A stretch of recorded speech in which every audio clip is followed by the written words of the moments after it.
Nabibigyan ng sapat na suporta ang mga tulad ninyong nagtatrabaho sa bata pa ako, mga 15.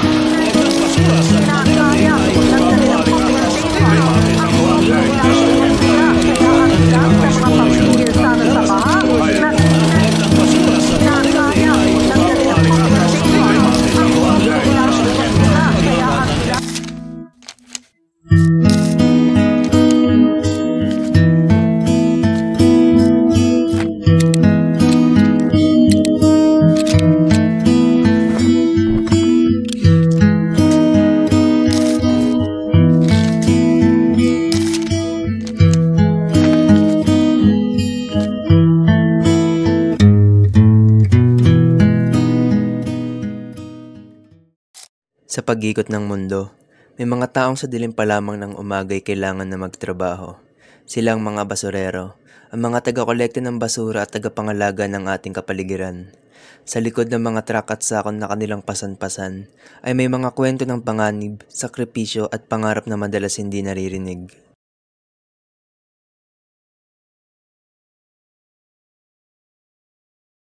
Sa kasaysayan, napatunayan ng basura higit pa sa simpleng kalat.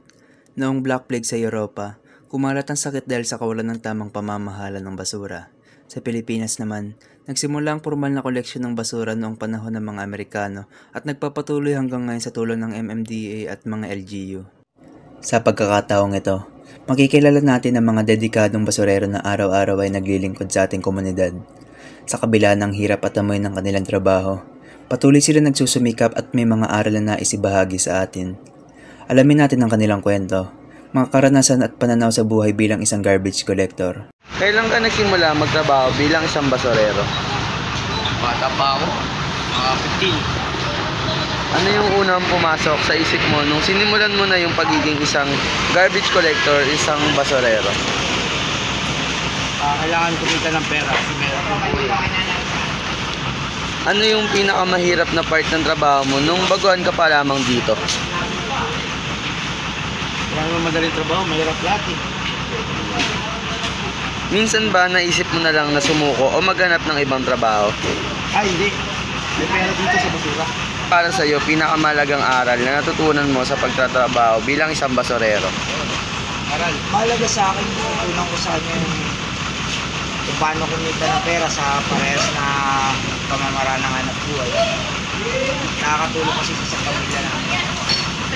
Ano yung motivation o pinagkukunan mo ng lakas para magpatuloy sa araw-araw?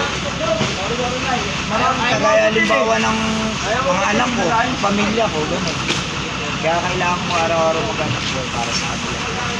Anong mensahe o masasabi mo sa mga taong madaling nag-uusga sa mga katulad mo? Masasabi ko sa kanila siguro, subukan muna nila bago nila husgahan. Try din nila maghanap buhay sa bago bago nila husgahan. May diskriminasyon ka bang natatanggap galing sa ibang tao? Meron, marami, naririnig lang. Pero pinapalampas na lang namin yung kasi hindi naman sila na makapekto. Paano mo natitiis ang masangsang na amoy sa iyong trabaho? Siguro ano na lang, nakasanayan na lang. Parang nakasanayan na lang. Ano ang mga common na tinatapon na nakikita mo at pwede pang magamit? Kagaya halimbawa ng mga, yung iba kasi hindi naman tinatapon eh, binibigay rin ng mga tao, yung mga, halimbawa kagaya ng mga timba, gano'n. Naipatupad ang Republic Act 9003 upang ayusin ang pamamahala ng basura. Ngunit sa kabila nito, marami pa ring lugar ang kulang sa pasilidad. Dahil dito, nakasalalay sa mga basurero at informal waste collectors ang pagpapanatili ng kalinisan. Araw-araw nilang hinaharap ang peligro, ngunit madalas kulang sila sa proteksyon at pagkilala. Nararamdaman niyo po ba na nabibigyan ng sapat na suporta ang mga tulad ninyong nagtatrabaho sa basura? Lalo na sa ilalim ng Republic Act 9003. So nararamdaman naman kasi meron namang nakalagay naman sa amin nagkasunduan mga procedure. Kung bibigyan kayo ng pagkakataon na makapagsalita sa pamahalaan, ano po ang hilingin ninyo para mas mapabuti ang inyong kalagayan at ang waste management system? Siguro yung Manila, siguro yung dagdag ng konti sa sahod. Hindi biro ang kanilang trabaho. Maliban sa bigat ng sako at basura, mataas ang panganib ng sakit sa buto, tiyan at balat. Exposed din sila sa matutulis at nakakalasong bagay na nagdudulot ng seryosong panganib sa kanilang kalusugan. Ano po ang pinakamalaking hamon na inyong nararanasan sa araw-araw na pagtatrabaho? Sakit ng katawan, sakit sa katawan, lalo na pag-uulan sabay mo. Ano po ang mga sakit o panganib sa kalusugan na kadalasan ninyong nararanasan bilang garbage collector? Madalas sipon, gano'n. Naranasan niyo po ba masugatan o ma-injure habang nagtatrabaho? Paano po ninyo ito inaharap? Naranasan namin madalas na sugat sa pangangalakad. Ano po ang pinakamahirap na uri ng basura na inyong nakolekta at bakit? Mabibigat tsaka yung medyo stuck na, mga mababaho na talaga. Nag-aalok ang test din ng iba't ibang programa at pagsasanay tungkol sa waste management. Layunin itong bigyan ng mga manggagawa ng kaalaman at kasanayan upang magkaroon ng mas ligtas at maayos na oportunidad sa trabaho. Kasabay nito, mayroon din mga inisyatibo tulad ng Basuhero Initiative na nagbibigay ng tamang kagamitan, pagsasanay at suporta sa mga basurero. Layunin nitong ipakita ang mga basurero ay nararapat hindi lang tulungan kundi igalang at kilalanin bilang mahalagang bahagi ng ating lipunan. Bakit po sa tingin ninyo mahalaga na kilalanin ang trabaho ng mga basurero at paano ito makatulong sa kalusugan ng publiko at kalinisan ng komunidad? Siguro kailangan araw-araw na lang siyang hamutin at saka sa mga tao rin dapat ilagay dito sa tamang lalagyan talaga. Ano yung naramdaman mo noong nalaman na may programang tulad ng Basuhero na sumusuporta sa inyong mga basurero? Siyempre masaya. Okay kasi siya nakakatulong sa akin. Naramdaman niyo ba na mas nire-respeto kayo ngayon dahil sa programang Basuhero? Oo naman. Naramdaman namin. Kasi nagagdagal yung support sa panangalan. Good afternoon, ma'am. We're the Group 2 Ox School from Our Lady of Fatima University. Nandito po kami para po interview ka po about sa TESDA po para sa mga basurero. Meron po kaming 3 tanong para po sa sagutin niyo po. Ano-ano po ang mga programa ng TESDA sa waste management at paano ito makakatulong sa mga komunidad sa ating bansa? Okay, so ang TESDA po ay hindi lang po ano programa, no, which actually si TESDA po ay may mga curriculum po kami regarding sa basura at hindi lang para sa basurero. Una po, meron po sa TESDA ang mga kurso katulad ng Garbage Collection NC1, kung paano po ituturo ang technical na pamamaraan sa pag-collect po ng ating basura. And then kasama din po dito, no, si TESDA ang ongoing po ngayon. Actually may immersion po ako ng Solid Waste Management Operations Level 3 naman siya. So sa Philippines kasi or sa bansa kasi natin, meron lang tayong garbage collection. Meron tayong spotter at sanitary landfill. Pero wala pa po sa ating bansa ang mga supervisors ng ating garbage collection. So hindi lang ito basta makakatulong sa ating bansa, ay nasa batas po ito ang paghahakot po ng ating mga basura. Okay po, at malaking tulong po ito sa mga sa ating bansa, sa ating komunidad, lalo na po sa lumalalang mga pagbaha. Maraming salamat sa pagsagot sa unang tanong.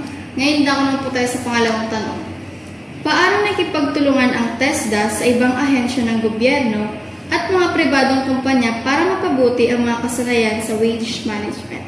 Okay, so ang TESDA po ay nakikipagtulungan sa mga pribado. Una po, meron sa paggawa pa lang po ng curriculum, ini-invite po ng TESDA ang mga private industries related sa mga basuras. Pangalawa po, ang ating DENR, kasama po sila sa paggawa po ng curriculum.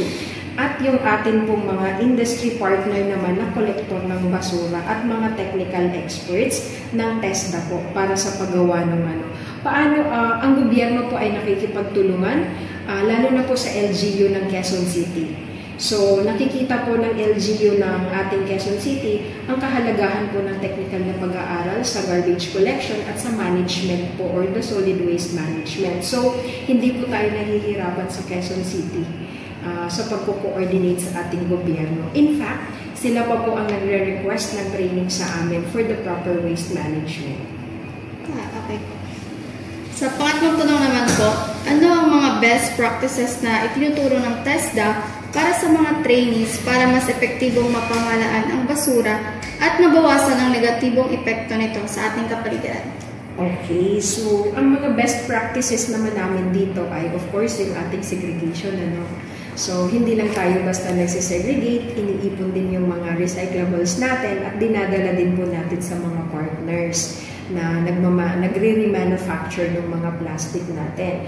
Paano po namin siya nire-relate sa aming mga estudyante? Actually po sa curriculum ng TESDA, kasama po doon yung Green TVET. Ayan, meron kami tinatawag na Green TVET na kasama sa aming curriculum. Ituturo namin sa aming mga estudyante kung paano natin mabawasan yung ating mga basura. And then, dito naman po sa aming campus, meron kaming nilimaintain na garden. So, yung garden po natin, napakasimple kasi wala naman tayong malaking lugar dito. So, yung mga damo, kusa lang din natin yung pinapabulok doon din mismo sa ating pinagtataniman. And at the same time, meron din kaming minimaintain dito na vermicomposting. Para naman, instead na itapon na lang, at least may nagagawa pa rin namin or natitipid namin. Regarding naman sa ating mga courses, lalo na mga electrical kami, or mas maraming electrical courses sa amin, si trainer at si mga estudyante ay inaano po natin, tinuturo natin sa kanila paano natin masisave yung mga naputulang wire or mga pinagpuputol-putol na wires at mga bakal. So they are tasked or to think paano natin yun hindi sa matitipid or paano pa natin yun nare-recycle. So in that way, nai-instill natin sa ating sa aming mga estudyante yung awareness kung ano ang kahalagahan ng proper waste or solid waste management. Ipinapakita ng mga pag-aaral na may malalaking puwang pa rin sa pagpapatupad ng National Solid Waste Management System, lalo na sa mga serbisyo ng mga lokal na pamahalaan. Ngunit habang tayo ay natutulog, kumakain at nagpapatuloy sa ating buhay, may mga basurerong tahimik na nag-aalaga sa ating kalinisan. Hindi nila trabaho magligtas sa atin mula sa sarili nating kapabayaan, ngunit araw-araw nila itong ginagawa. Ang bawat basurang itinatapon ng walang pakialam ay dagdag bigat sa kanilang likod. Ang bawat maliit na hakbang ng disiplina na mula sa atin ay maaaring mapagaan ng pasang iyon.